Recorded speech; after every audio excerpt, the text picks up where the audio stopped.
গত শনিবার ইহুদি বিরোধী তকমা দিয়ে কলম্বিয়া বিশ্ববিদ্যালয়ের ছাত্র মাহমুদ খলিলকে গ্রেপ্তার করেছিল ডোনাল্ড ট্রাম্প প্রশাসন।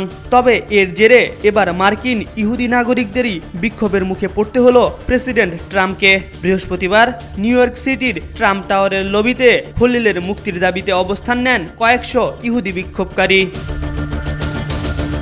এই অবস্থান বিক্ষোভের আয়োজন করে জিউস ভয়েস ফর পিস বা শান্তিকামী ইহুদি কণ্ঠ নামের একটি সংগঠন।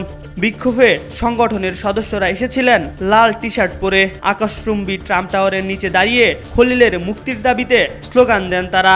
শুরুতে মার্কিন পুলিশ বিক্ষোভকারীদের সেখান থেকে চলে যাওয়ার আহ্বান জানায়, কিন্তু তাতেও কাজ হয়নি।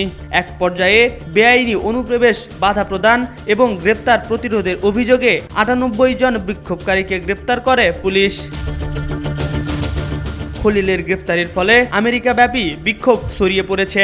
শুধু ট্রাম্প টাওয়ারও নয়, মাহমুদ খলিলের মুক্তির দাবিতে এখন উত্তাল গোটা নিউ ইয়র্ক শহর। খলিলকে গ্রেফতারের প্রতিবাদে নিউ ইয়র্কে রাস্তায় বেরিয়ে পড়েছেন শত শত মানুষ। শহরের কেন্দ্রস্থল সিটি হল এবং ওয়াশিংটন স্কোয়ার পার্ক এলাকায় অবস্থান নিচ্ছেন বিভিন্ন নাগরিক অধিকার সংগঠনের কর্মীরা। গত শনিবার রাতে যুক্তরাষ্ট্রের হোমল্যান্ড সিকিউরিটি বিভাগের এজেন্টরা খলিলকে তার অ্যাপার্টমেন্ট থেকে গ্রেফতার করে।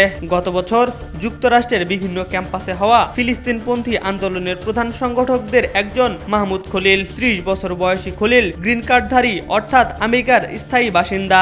তার জন্ম ফিলিস্তিনে হলেও বেড়ে ওঠা সিরিয়াতে। তিনি কলম্বিয়া বিশ্ববিদ্যালয়ের school of international and public অ্যাফেয়ার্সের স্নাতকোত্তর শিক্ষার্থী। খলিলকে গ্রেফতারের ঘটনায় এখন শঙ্কিত ফিলিস্তিনপন্থী বিক্ষোভকারীরা। MR আকাশ, আজকাল।